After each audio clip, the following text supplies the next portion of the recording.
After hanging a new solid wooden door, the next step is to install a new lock set. Here's how to do it. Replace your old striker plate with a new one that came with the lock set. If the shape of the plate is different, you can increase the size of the mortise with a chisel.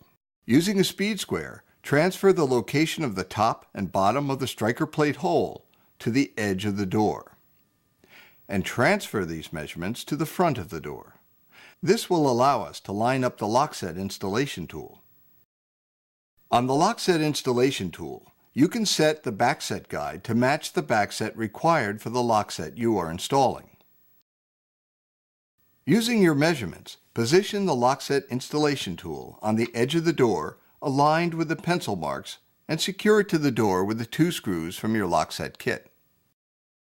Following the directions that came with the installation kit, bore a hole through the door until a pilot drill appears on the other side of the door.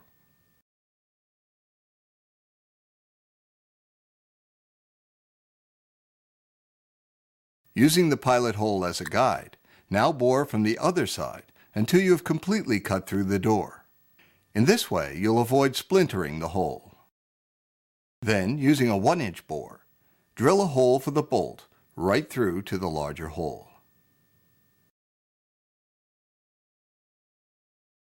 Remove the Lockset tool, and following the instructions that came with the tool, install the template for cutting a mortise for the bolt plate.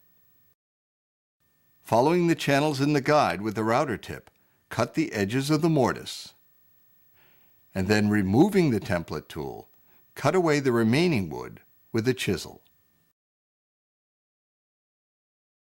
If the new bolt plate that came with your Lockset has squared edges, simply use your chisel to square the corners. And following the instructions that came with your Lockset, install the bolt. And then assemble the Lockset assembly and fasten it in place with the screws included with the Lockset. With the hardware installed, your new door is ready for painting or staining to match your decor.